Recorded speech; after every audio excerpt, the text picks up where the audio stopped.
Hello, everyone, and welcome to Shred Hour. I'm your host, Al, and this may be an occurring theme. I know Michael Lofton has Comedy Hour.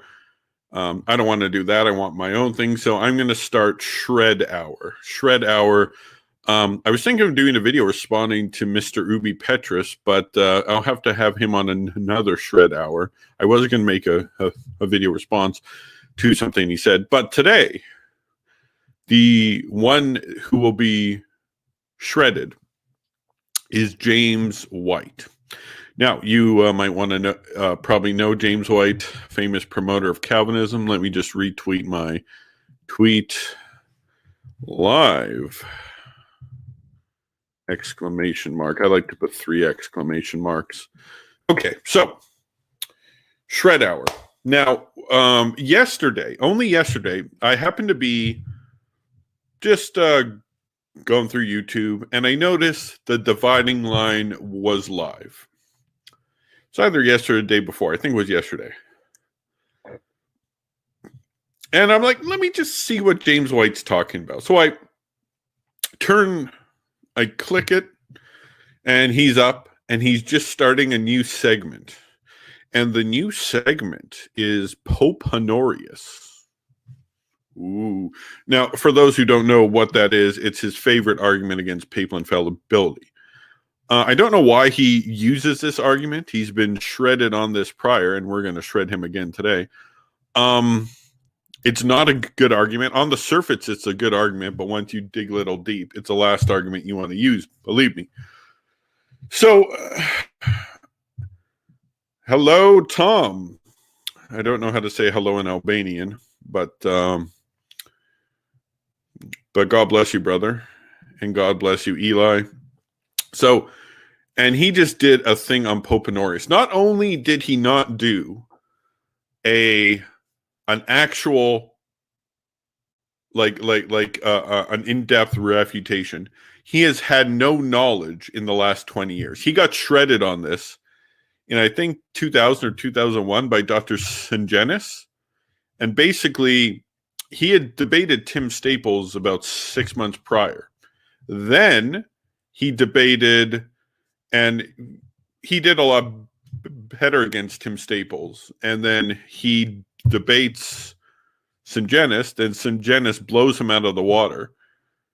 And then the argument Sungenis shredded, he's just repeating. He's never given a refutation of Sungenis' argument. He just parrots he gave a different argument than Staples. And if you watch that debate, you could probably find it online. It's pretty entertaining because he's like, well, that's not what the last apologist used. It's unfair. I don't know how to respond to your argument. I knew how to respond to his, but yours is... Anyway. So we're going to show you... First of all, I have to show you that we can't take White seriously as an apologist. I'll tell you why. One, because he hasn't done his research. He does not read the primary sources. And let me just show you something. Share screen. We're going to show you that James White is... Okay, can you see this on StreamYard? Yes, you can. Okay. All right. The main book to read... Oh, wait. Hold on. Let's go. Oh, no, sorry. Okay. The main book you need to read on papal infallibility is this. The Gift of Infallibility, the Relatio by Bishop Gasser, that the Pope, Pius IX, had him write a document on what the council taught. You need to do this. This document is even quoted in Vatican II. So it's very, very important. And like, for example, if I consider myself a serious critic of communism, I'd have had to read all their key documents, like the Communist Manifesto. Say I hadn't read the Communist Manifesto, and I'm saying all this stuff about communism, you're like, how can we take you seriously when you haven't read the documents? This is what you need to read to be an expert on Vatican I and papal infallibility. Has James White read this book? Let's go to here. All right. Let's look. All right. The bishop's name is Gasser. Well, wait. Before we do this, he gets all of his stuff from an Anglican scholar named George Salmon. George Salmon. Let's see how much we got here. I've searched George Salmon. That's the old Anglican he uses. Look at all these search results. Then you look up Gasser, and nothing. Where is this all? Relatio.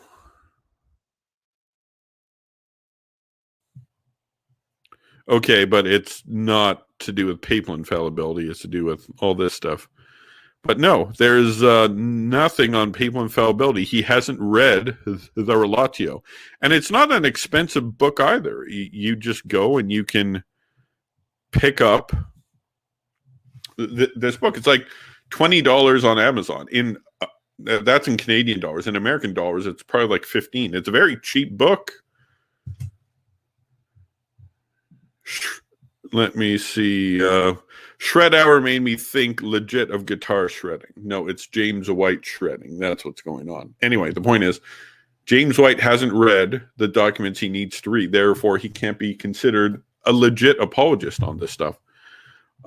He claims to be an expert. He's like, I taught church history. Guys, if you learned your church history from James White, you need to forget everything and start reading primary sources like Eusebius, Socrates, Sozomen, Evagrius Scholasticus, because James White has just read 19th century Protestants, hasn't checked their sources, and that's why he won't debate Catholics anymore, because we've researched all his stuff. Look at Tony Costa used all of James White's arguments against the Immaculate Conception against William Albrecht, and William Albrecht's like, have you checked the source for that?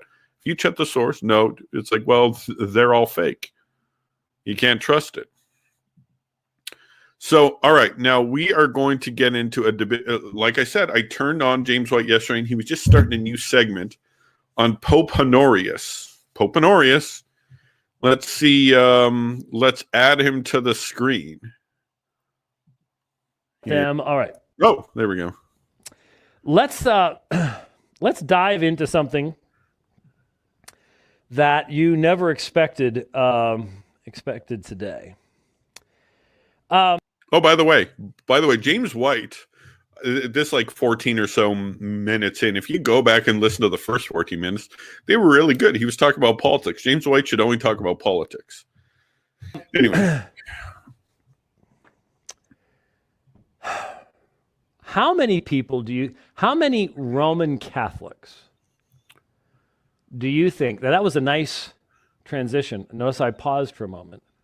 Ooh, so the dividing line highlights, guys, can get a nice, clean break on that. Oh yeah. I don't know that. Oh.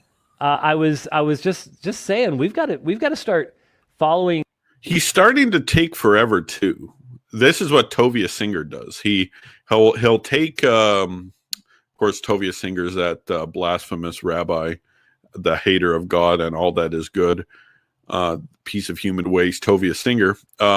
He takes forever. He says stuff that, like, things that he'll say in 15 minutes that could be said in 2 minutes because he keeps talking in circles. And James White, I don't think he's as bad as Rabbi Tovia Singer here, but he's pretty bad. Let's watch. And linking to all, because I think a lot of people, if we linked to those shorter versions, I think a lot of people would watch them. Oh, so yeah. I do appreciate the hard work that you guys, gals, whoever you are, you do a great job. Notice the break again. Notice the break in. Get on with it. I wonder how many Roman Catholics in the world today would know who Pope Honorius was. Pope Honorius.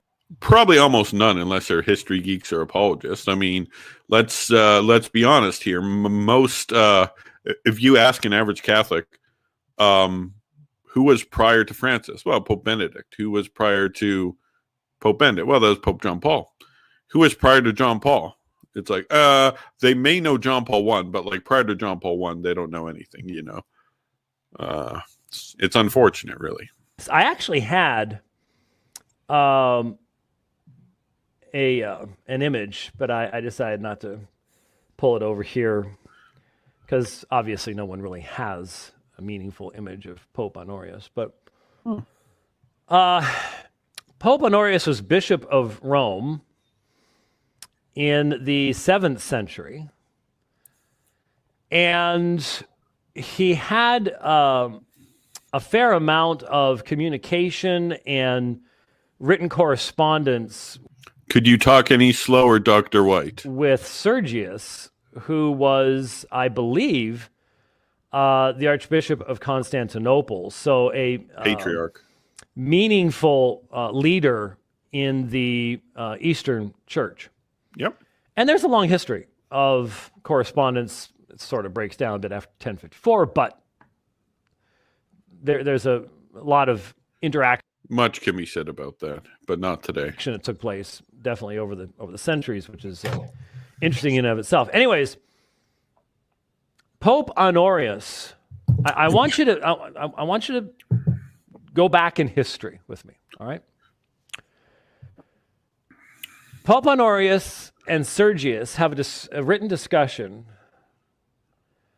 over the difference between duothelitism and monothelitism. It's not dual, it's diothelitism. Anyway, the point is, yeah, it's an interesting debate. It's not something the average Christian thinks about. Now, let's be honest. The vast majority of us were not thinking about monothelitism or duothelitism when we went to bed last night or when we got up this morning. And in fact, the vast majority of us have not really thought much about that subject. And in fact, the vast majority of us, if we were to be honest, would say, I don't. Well, let me give a bit of a history here.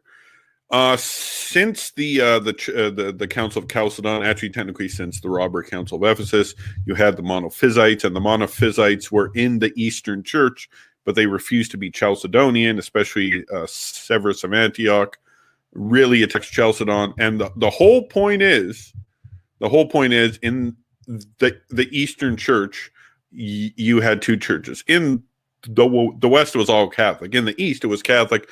Then you had these Monophysites, and these Monophysites were kind of a fifth column because the Roman emperor basically had the view that they were the head of the church, and it's like one empire, one emperor, one faith, and you can't have two churches. You can't have the Catholics and the Monophysites.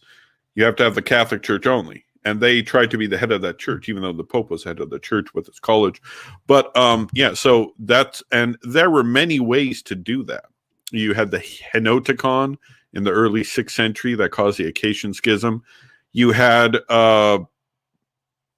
Justinian and the whole 3 chapters thingy. That was technically, although he was doing something he shouldn't have done, that was technically theologically correct. The Henoticon just watered down the truth. It was a compromise. The Monothelites was the same thing. Emperor Heraclius got this from a bishop. I can't remember the bishop's name. It's in a chronicle I got over there. Chronicle St. Theophanes the Confessor. And so that's the problem there. And it's a compromise. It's like, can't we all unite under this one banner of this compromise theology? I understand where they're coming from, but anyway, that's what monothelitism is. It was a way to synthesize the Catholics and the Monophysites, saying Christ had one will. Anyway. I don't have a clue what that is about. Oh. And 99+% of all Christians have lived and died on this planet without having any idea. Not if you lived in the 7th century. In fact, I'm going to be talking about a council, the Lateran Council of 649. So, but basically, if you lived outside this century, though, it's a pretty meaningless debate. What monothelitism is, whether it's true or false, what duothelitism is, you can sort of tell mono, duo, okay, it's not the same thing. And thelitism, thelo means I will, so it has something to do with the will. But most of us, this is not a part of what might be called practical theology. It's not something that is going to impact almost any decision you make today. And so if Honorius and Sergius were a little off base on that particular subject, well, does that really mean much of anything? Is that going to have any type of eternal consequence to it? Now, prior to the Vatican Council that met toward the end of the 19th century. And by the way, all of his information from the Vatican Council, it's not from Catholic writings, it's not from the Relatio, it's not from Cardinal Manning or Cardinal Newman or anyone like that. It's from 19th century Protestants, like Schaff, like Salmon, I don't know if Salmon is. Anyway, the point is, it's not from Catholics. Vatican I, not Vatican II, which was in the 20th century. But prior to the First Vatican Council, if you had raised the belief, if you raised the idea that the Bishop of Rome, in his specific person, had a charism of infallibility. Oh, here we go. To where he and he alone would not be able to lead the church into error. Honorius didn't lead the church in error. It was private correspondence, and the Pope after him was a diothelite. He didn't lead the church into error. Anyway. Or bind the church to error. Not that he himself might not have wrong ideas, but that he would not lead the church into error. Hasn't happened. Not with Honorius. Now, that was defined at the First Vatican Council. Amen. Doctrine of papal infallibility. Yep. Prior to that time, there were all sorts of people who opposed that. You had the ultramontanists who thought the Pope was infallible in every single thing he said, which was wrong. Then you had the extreme on the other side, the Gallicans, who basically said the Pope had authority, but they actually didn't believe he had authority. So, there were some heresies. You had the ultramontanists. Of course, James White probably doesn't even know who these people are. In fact, St. Francis de Sales, in his book, The Catholic Controversy, he argues for papal infallibility with almost identical wording to Vatican I. In fact, I think a lot of people think that Vatican I got their wording from him. Either way, if they did or not, that's irrelevant. But the point is, he essentially lays out Vatican I.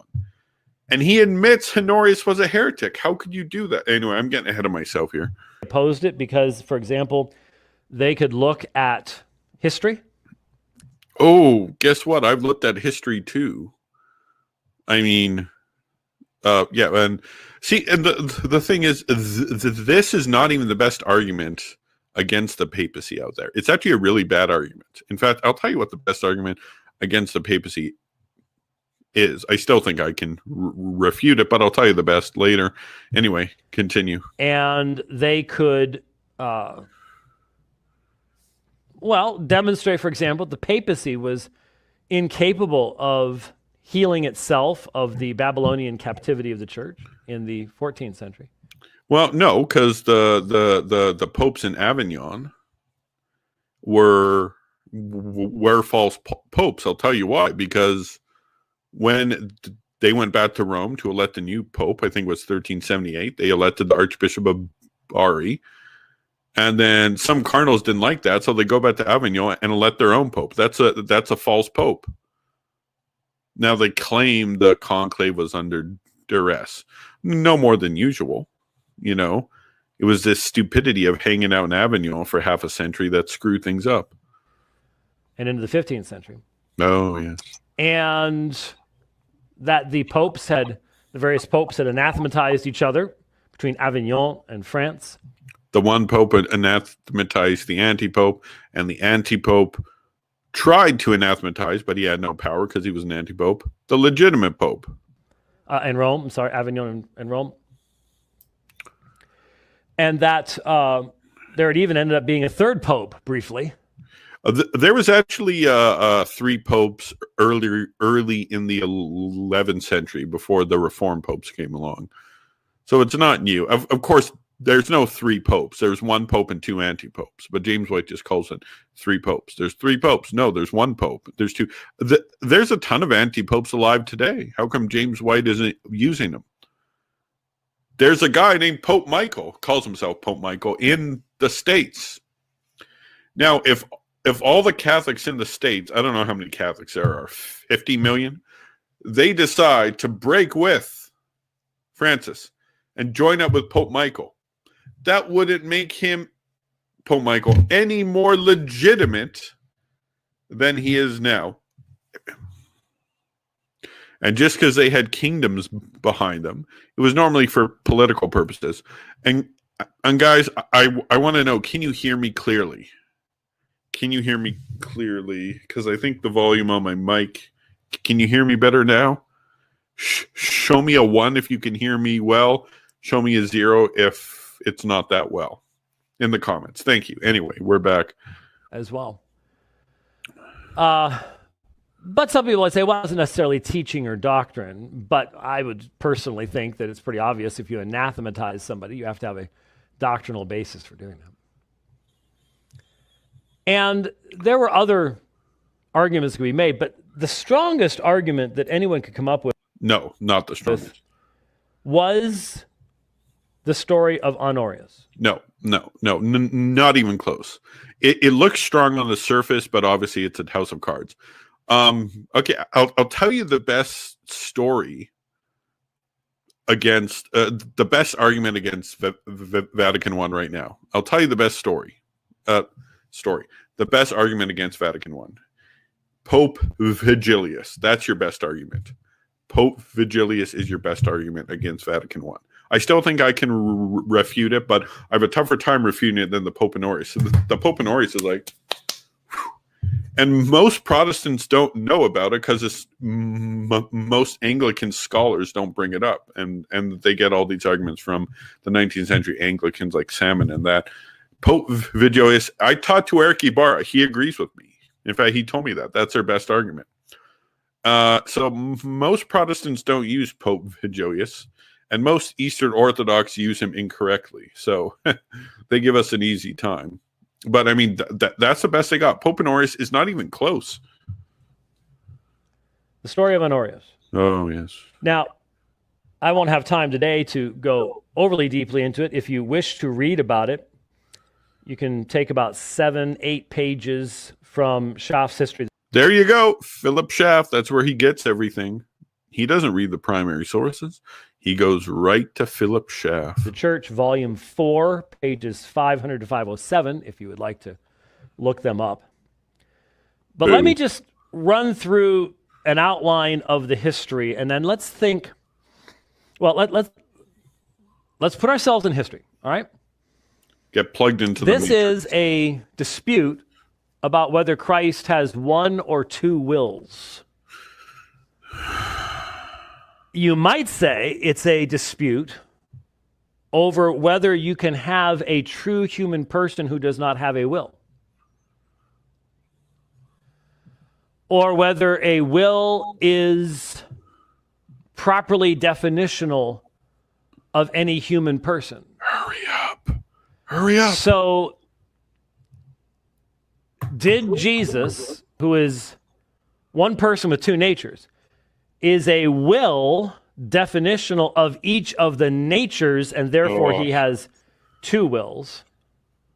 The divine will of the Son. Talk any slower? And the human will. I don't think he can talk any slower unless he's nature, like Tovia that Singer. is taken in the incarnation. Or there is only 1 will. So duothelitism, monothelitism. Now, if you wanted to know what was true. Okay, I'm going to pause it and answer a very good question. Why is it that White only reads Anglo-Protestant historians and not any others? What about Baronius, or the primary sources or German historians of the 19th century, but he only mentioned Schaff? Because he doesn't think we're worth reading. That's what I had to guess. He hasn't read the primary documents. He doesn't need to. He knows it's just a bunch of crazy Romanist nonsense. Therefore, I'm going to read Schaff. Yeah, he'll tell me something. You know what I say to that? Screw Schaff. Don't read Schaff. Anyway, James White, the cool guy pastor that rides a motorcycle and has arm sleeve tattoos. Well, Schaff is Swiss, but you get my point. Why? What did I say about him? I say he was German or English, or anyway, I'll just continue. True on this subject. During the papacy of Honorius, how could you have known the truth? How could you have known the papacy before Honorius? Or 100 years prior, or 200 years before that? How do you know the truth? And Honorius' stuff was private correspondence. It's not like he was making like an ex cathedra decree. It's not like when Pope Felix excommunicated Acacius. That was like a universal church-wide condemnation. But anyway. Because let's be honest. Oh, yes. Sit down here a second. Let's be honest. Let's see if he's going to be honest here. You're not going to be able... you're not going to be able to go to the writings of the 2nd, 3rd, 4th century because they're really not discussing this. Yeah, exactly. I mean, yeah. They're really not talking about this particular subject. And so it's also not if you want to come up with biblical texts, there aren't many. There aren't many. So how would you know? Well, Roman Catholics tell us, well, we have the teaching magisterium of the church. We can go to Pope. Okay. We can go to Pope. So if you picked up Honorius's letters written as the Bishop of Rome. No, well, yeah, written a private letter to Sergius. And yes, it was the wrong theological doctrine. But it's a private letter. It's not like you can go up to the Patriarchal See in Constantinople and say, show me the letters of the Pope. To Sergius. But even if you could, perhaps these letters are more widespread than I had thought, but I don't think they were. But he did teach error, but I'm going to answer that soon. And you discover that he is amenable to Sergius's view on this subject, and that is that he holds to monothelitism. Would it be safe for you to follow the theological perspectives expressed by the Bishop of Rome when he's writing as the Bishop of Rome to the Patriarch of Constantinople? No, because that's not ex cathedra. Or to any... And it's unfortunate because he did make a mistake. Any other religious leader. Would that be a safe thing for you to do? You can see the relevance today. You can see the relevance today because if you ask the question, what does the Roman Catholic Church teach today? Same thing that's always taught. You can't just simply say, well, look at the Universal Catholic Catechism, because why not? It's painfully obvious that Francis... Why not? So see, here, let's keep going. ...introduces a new context that was not there with John Paul II, was not... No, because popes don't change the faith. Popes don't change the faith at all. They may clarify something that's a bit murky. That's what Honorius was trying to do, but he failed. But yeah, no, it's the same catechism. It's not like Pope Francis has said, all right, we're going to take that catechism out of circulation. Now the catechism is not infallible. It can be changed. But it's not like Pope Francis is like, all right, we got to take it out of circulation now. I'm the Pope, and I'm different than Benedict and John Paul. So I'm going to have the Francis Catechism. No, he hasn't done that. The Catechism is the exact same. There with Benedict XVI, Ratzinger. Yeah, no, I pointed this out. If it starts at Lateran 4, that means Francis of Assisi was born into some non-Catholic church, and then boom, he dies in the Roman Catholic Church. And somehow he doesn't notice the difference. I mean, people noticed the difference when it went from, in England, when it went from Catholic to Anglican. People noticed the difference even under Henry. Although less people noticed it, but they noticed it. You've heard of the Pilgrimage of Grace, the Rising of the North. They knew their faith was being changed. That's why there were rebellions against this stuff. They knew there was a change. Not like Francis of Assisi. Whoa, this wasn't the church I was born into. You know, that's why. And so obviously those written documents in the Roman Catholic system now take on a different hue, a different cast. I mean, if this is his understanding, it's a reason why he hasn't come to the true faith than they had before. So you're in a similar situation. I've heard him quote Denzinger before, but he's quoting. He hasn't read it. The 7th century, if you had followed Honorius, would that have been a safe thing to do? Or did you have any... Popes can say incorrect things. I don't know. He probably is mistake. He wants it to be ultramontanism. He's not steelmanning his opponent. He's strawmanning here. Could papal infallibility function in any meaningful fashion? Yes, it did. In helping you? Yeah. In making a decision on... Because he wasn't speaking infallibly, and they knew that at the time, as reflected in Agatho's letter. And let me tell you something. Let me just go back to me here. Because of the ambiguity, they had this council. They had the Lateran Council of 649 to clear up anything. And look, this over 400 pages long. Has James White actually read this? Has James White read the Lateran Council? No, he hasn't. He's too busy reading Schaff and Salmon and all these other clowns. No, he doesn't read. He doesn't read the Relatio. He doesn't read the Witcher book. I'm just kidding. This is the book, the novel I'm reading now, The Witcher. It's the last one before the standalone novel. I'm just joking with that. He probably hasn't read that, though, so that is true. However, hey, Hallie, he's not reading these books. He is not reading these books. He's too big. Schaff is all you need. You don't need to read the primary documents. You need Schaff. You need Schaff. You need Salmon. You need non-primary sources. You need modern Protestants, or else you can't learn history. All right, let's go. All right, where were we here?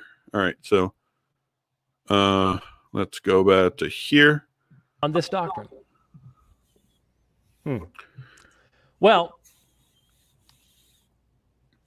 Honorius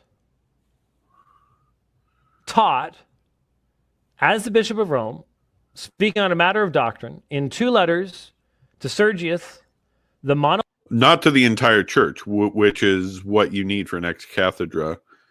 Monothellite heresy, which was condemned by the 6th Ecumenical Council. Oh, long before that then, Lateran. It was condemned at Lateran. The thing I just showed you, the council I just showed you, which James White hasn't read. He probably doesn't even know about that council. Sola Shaftura. Oh, God bless you, Matthews or Matthias. I don't know how to pronounce your name. God bless you. That's great. That's great. All right. Let's say you die before the 6th Ecumenical Council takes place. Lateran. And What happens if you died in 324 and you didn't have the right answer between homoousios and homoiousios? What do you do? Whoa! No, it's not binding on your soul until something specifically defined. Anathemas or condemnations like that aren't retroactive. You follow Honorius's lead. Then you follow his lead into heresy. Yeah, but then let's see. He published that letter, I believe, in 635. So by 649, it's all taken care of. Lateran. But James White doesn't know about Lateran. He doesn't read it. He reads Schaff, and he reads who else? Salmon, and not the sources. An ecumenical council, that of Constantinople, held in AD 680, condemned and excommunicated Honorius, Amen, quote, the former pope of old Rome, end quote, as a heretic. Yep, he was. This condemnation was repeated by the 7th and 8th ecumenical councils. Why? Yeah, what's the big deal about that? Now, listen to this. This is what the following popes, all the way down to the 11th century, in a solemn oath taken at their succession to the papal chair. So, in other words, when they're being sworn in as the vicar of Christ on earth, the Bishop of Rome, they endorsed the 6th Ecumenical Council's condemnation of Honorius. These popes had to pronounce an eternal anathema. Oh. Not a, well, we disagree with his conclusions, or who am I to say? No, an eternal anathema on the authors of the monothelite heresy, together with Pope Honorius. Yeah. Because he had given aid and comfort to the perverse doctrine. Oh. My computer is lagging here.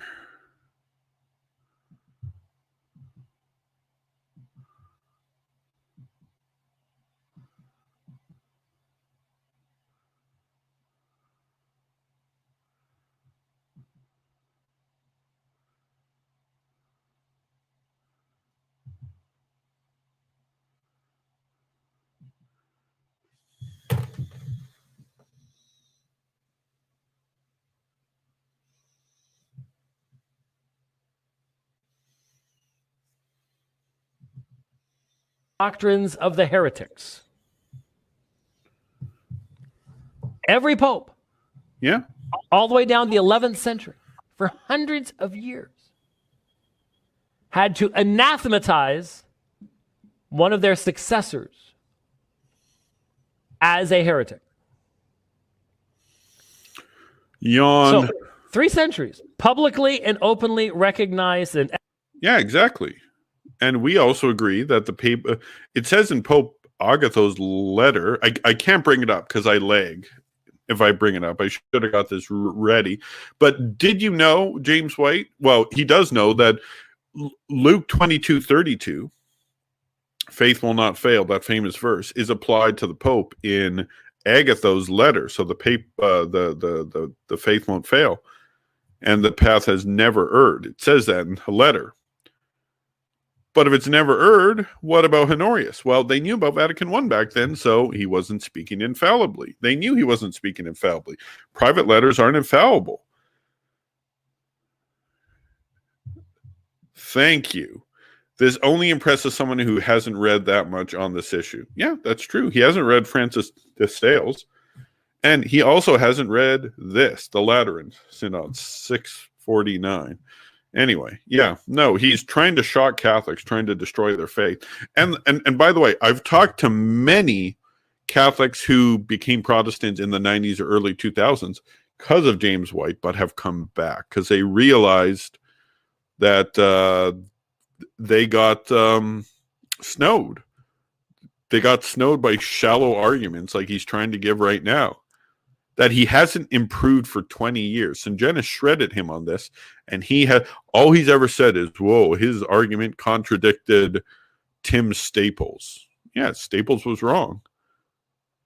Ecumenical Council could and did condemn a pope for heresy. Yeah, we know. You catching this? No, I'm not. Say it again. How many Roman Catholics who would profess belief in papal infallibility are even aware of this? Even know? Probably none, because, well, very few, because sadly Catholics don't know much these days. But now remember, we've done debates on this. That you didn't do too well in. And if I recall correctly, the two debates we did this were within 1 year of each other. I think they were. 6 months. One with Tim Staples and one with Robert Sungenis. By the way, the Tim Staples debate, he calls him out. He's quoting Pope Sozomen. No, not Pope. He's quoting the church historian of the 4th and 5th century, Sozomen. It's like, by the way, I'm actually quoting an early church historian, not a 19th century Protestant, because James White was just quoting his 19th century stuff again. And they defended Honorius in two completely different ways. Tim Staples tried to come up with excuses for Honorius, and Bob Sungenis said, yep, even heretics can be popes. So there you go. And Sungenis was right. There are heretical popes. They just won't teach dogmatically or lead the church into error on error. So like people like Honorius, John the 22nd, Francis. There are heretics that can be in the office of Peter, in Peter's chair. Throne of Peter, as they say it in the 3rd century controversy. But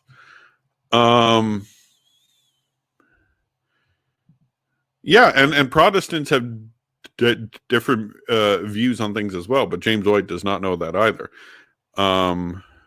Sedevacantist White. Yeah, so because James White, unless it's Philip Schaff, he hasn't read you.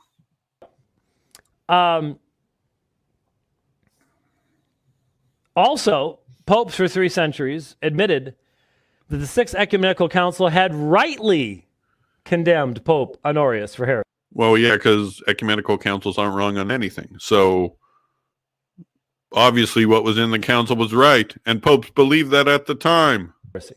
Frustrating. This is important, for some have attempted to defend Honorius by saying he was wrongly accused or condemned, which is what Staples did. Yeah, and Staples was wrong. Which does the modern Roman Catholic position a little good, for it then makes the popes of the next 3 centuries guilty of error in their very oaths of succession to the chair of Peter. Yeah, I agree. That's dumb. So who are you going to defend? Who was right? Who was wrong? The council was right. This is why so many people... Let me take a drink too. ...simply did not believe that papal infallibility would ever be seriously considered.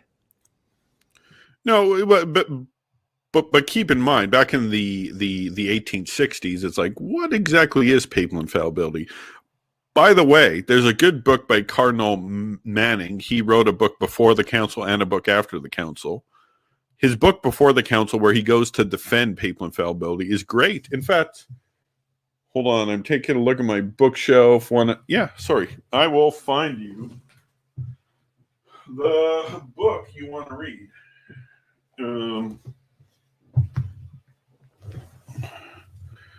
Let me just...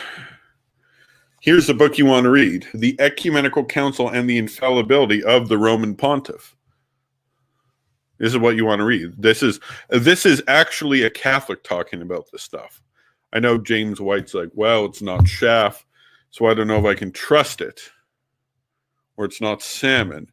Or it's not some other anti-Catholic Protestant, so I can't trust it. Shouldn't we have the right to define our own doctrine, Dr. White? What about this? You haven't read this either. You haven't read anything by us Catholics, but you're more than willing to read Schaff. Anyway, let's get back to his thing. Because of the history of the church itself. Oh, yeah, the history. Pope Leo II confirmed the acts of the 6th Council. Amen. and said in a letter that Honorius was one who, quote, endeavored by profane treason to overthrow the immaculate faith of the Roman Church, end quote. Yeah. The same pope wrote to the Spanish bishops and said, quote, with eternal damnation we have punished Theodorus, Cyrus, Sergius, together with Honorius, who did not extinguish at the very beginning the flame of heretical doctrine, as was becoming his apostolic authority, but nursed it by his carelessness. As one writer concluded, quote, yet in every case the decisive fact remains that both councils and popes for several hundred years believed in the fallibility of the Pope, in flat contradiction to the Vatican Council. No, that's not true. Well, yeah, the Pope's fallible almost all the time, just like Pope Honorius was back in the day. Oh man, some people. I mean, again, he needs to read the Relatio. He needs to read Manning. Such acts of violence upon history remind one of King James's short method with dissenters, only hang them, that's all, end quote. As opposed to hang, drawn, and quarter. So here's the point in making modern application of this historical reality. No, here it comes. Most of us are not debating monothelitism today. You can see why it's problematic in the sense that it would seemingly inevitably lead to a form of Apollinarianism. I don't think that. I think it's just trying to bring in monophysitism by stealth. That's what I think it is. Because the human nature of Christ would have no will. And so... Well, no, I think the teaching that the monothelites are trying to bring is the will comes from the union, not the individual persons. Anyway. If you remember Apollinarianism, you have the two natures, but there's a part of the human nature that is replaced by the Logos. So you have sort of a... That's true. That's what Apollinarianism is, but I don't think that's the danger. I think you just monophysites, you know. Zombie Jesus. Taken over by a part of the Logos instead of two complete natures in the hypostatic union. And so would Honorius have gone that far? I don't know, probably not. But the video is almost done, but I'm going to take it down because you get the point. It's been shredded and there's no point responding to the rest of it. So I'm going to take questions now. If anyone has questions, let me know. And then I'll get on and I'll read some more of The Witcher. This is a great series, by the way, guys. The Witcher. And and then there's 2 collections of short stories, 5 novels. This is the 5th. Then there's a standalone novel. I'm trying to read these both before the end of the month. So yeah. So if you got any questions, put them down there, and I'll answer this. Otherwise, I'll kill the stream. I've loved this first the pilot episode of Shred Hour. I have many other ideas on the chopping block. Who's next in Shred Hour? All right, questions, please. Let me just go. He's an uncle in Napoleon. That's... How much do I read? That's a good question. I read probably on average 2 hours a day, and I'll tell you when. I read an hour at home every night, and I read normally an hour at work. I have an hour off for work. I eat lunch in 5 minutes, and then I read. You know, I might as well spend the time reading.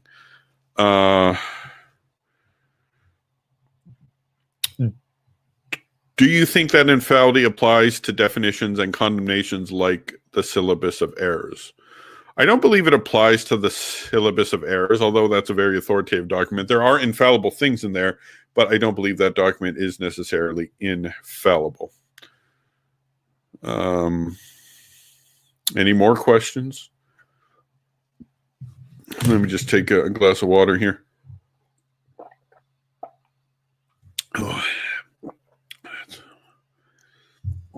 Starting to get cold here up north. I live in Canada. It's pretty cold.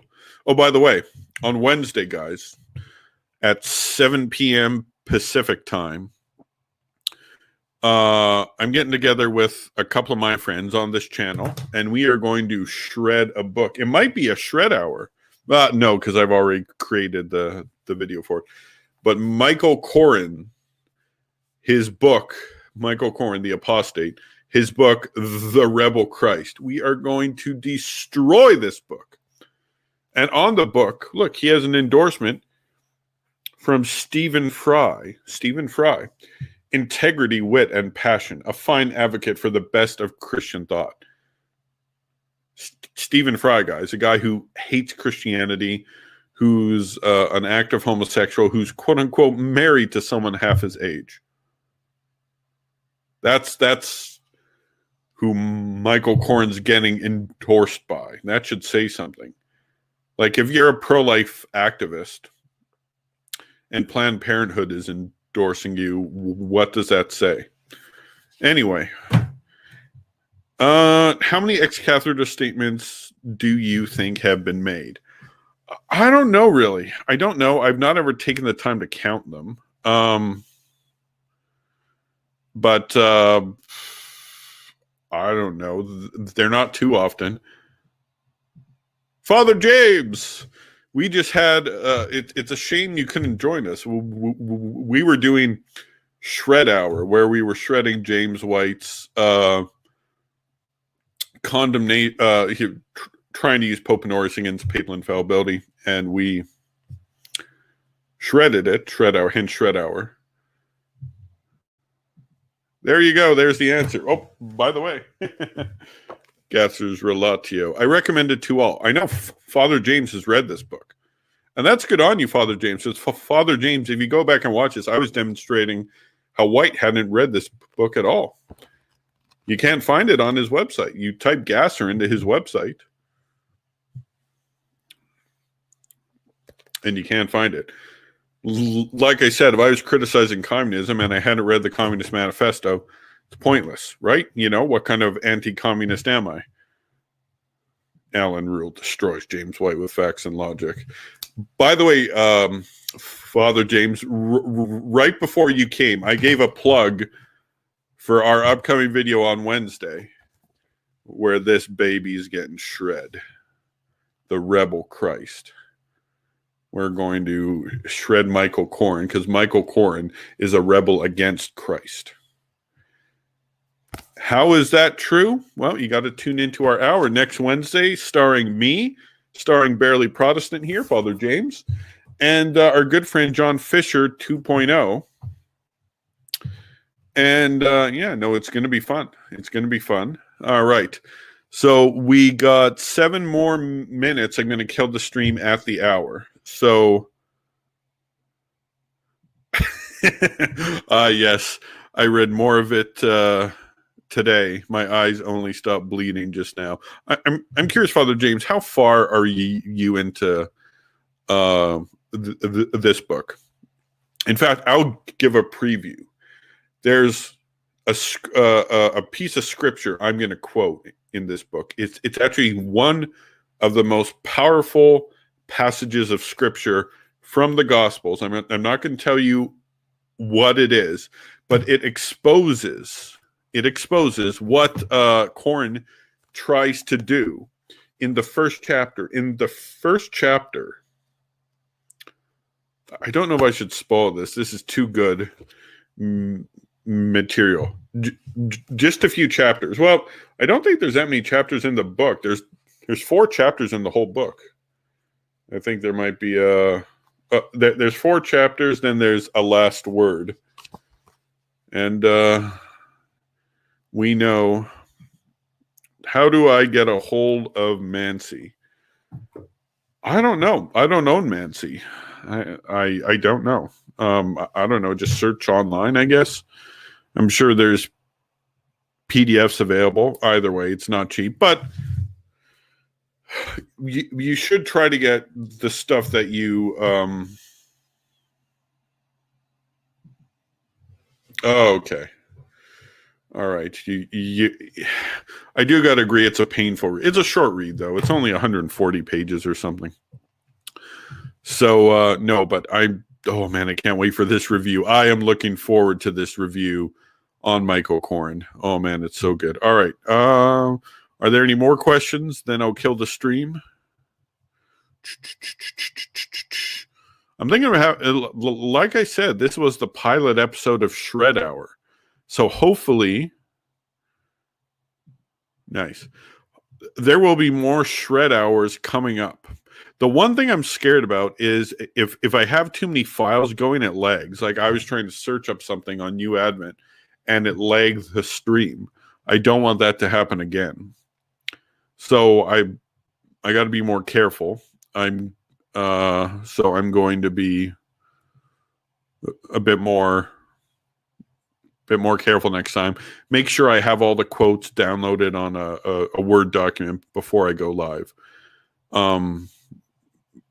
Just to make sure, because when you have three things open, because it's got my stream, I had this. Fact is, he was video. condemned with a need. Yeah. Okay, and then I had a third tab open where I was searching up some ecumenical council document.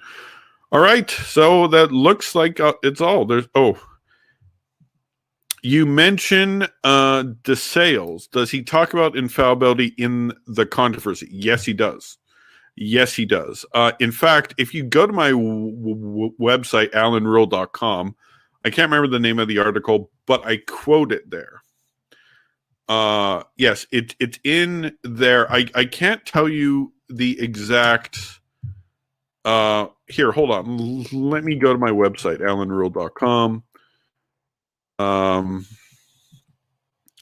Sales infallibility and says the sales. Okay. Yes. Okay. All right. Now, okay. I am going to.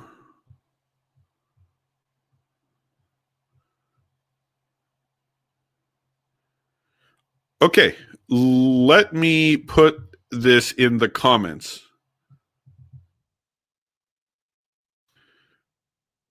Oh, by the way, Father James, I talked about Pope Michael earlier in the stream. So you'll have to go back and rewatch because we did talk about Pope Michael. Rules for shredding. So, yeah, check out that article. I respond to Ken Temple, who... That's an old article. It was written in... It's a long article. It was written in like 2017, I think. And yeah, like I give the quotes from Francis DeSales in there.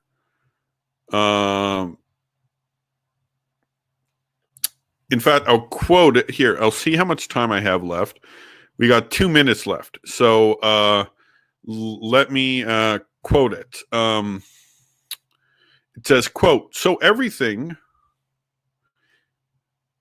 okay, he says, thus we do not say that the Pope cannot err in his private opinions, as did John the 22nd, or be altogether a heretic, as perhaps Honorius was. Then he says later down, quote, so everything the Pope says is not canon law or of legal obligation. He must mean to define and to lay down the law for the sheep, and he must keep the due order and form. Thus we say that we must appeal to him not as to a learned man, for in this he is ordinarily surpassed by some others, but as to the general head and pastor of the church. And as such we must honor, follow, and firmly embrace his doctrine, for then he carries on his breast the Urim and Thummim doctrine and truth. And again, we must not think that in everything and everywhere his judgment is infallible, but then only when he gives judgment on a matter of faith and questions necessary to the whole church. For in particular cases which depend on human fact, he can err. There is no doubt, though it is not for us to control him in these cases, save with reverence, submission, and direction. Theologians have said in a word that he can err in questions of fact, not in questions of right, that he can err extra cathedrum outside of the chair of Peter, that is, as a private individual, by writings and bad example. But he cannot err when he is in cathedra, that is, when he intends to make an instruction and decree for the guidance of the whole church, when he means to confirm his brethren as supreme pastor and to conduct them into the pastures of the faith, close quote. See, that is papal infallibility right there. 200 years prior, about 300 years before the Vatican I definition, they knew about papal infallibility. Now, there were people that didn't believe in it. The Ultramontanists, the Gallicans, and the Gallicans were before when people thought they started. That's anyway. But the point is, go check that article on my website, and you can also find it in his book, The Controversies. Great book, by the way. Not just on the papacy, but talks on a ton of issues. It's got 30 pages or so on purgatory. It's a great book. All right, I've already gone longer than I've intended. I'm going to go read this book, The Witcher's series, The Lady of the Lake. I'm going to go read this book now. But thank you, everyone, for joining me today. God bless you all. And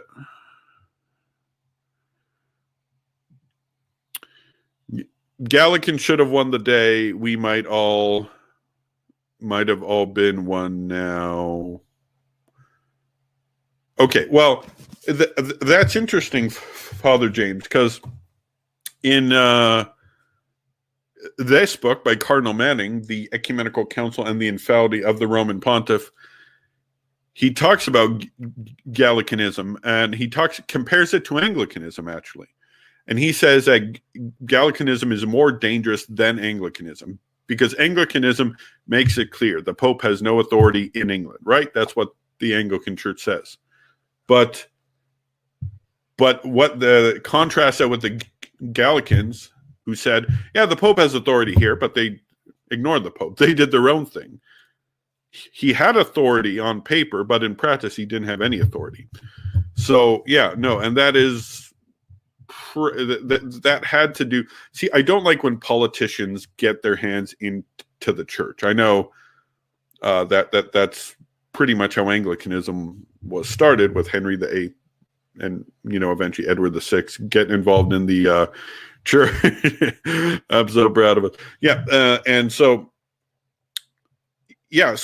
that's why we cannot go with Gallicanism. Now, although Gallicanism, as he points out, existed far earlier than the 16 and 1700s, it goes back to the 1500s. In fact, I think it's in this book. I could be wrong. I think it's in this book, but it says somewhere, yeah, exactly, King Philip IV.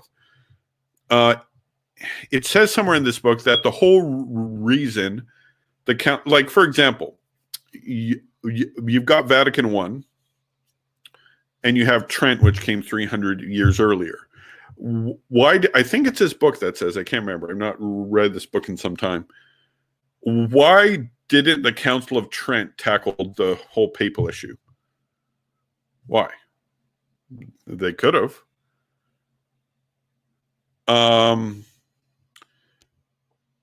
They didn't tackle it because there was wars where Catholics on both, there were Catholic nations on both sides. The King of France was getting pretty Gallican. King, whoever, it was Francis the First, not Pope Francis, but King Francis of Francois of France, was attacking.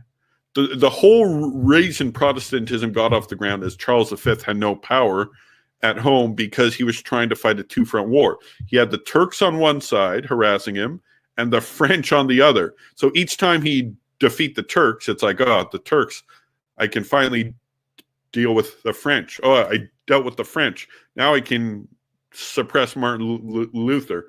Oh, the Turks are attacking again. Okay. Oh, the French are attacking again. And he had no power because he was fighting all these two-front wars. And that's what happened. I love how Vatican I is considered the moderate view. Yeah, it is the moderate view. The liberals won at Vatican I. Anyway, yeah, no. Anyway, I've gone longer than I wanted to, and we're only down to we've only got 7 viewers. But God bless you all. Thanks for watching. There will be more shred streams or shred hour, sorry. And on Wednesday, this is going down. God bless you all. Have a good evening. Pray the rosary, read the Bible, and have love for our Lord Jesus Christ. The only way you can get to the Father is through the Son. And God bless.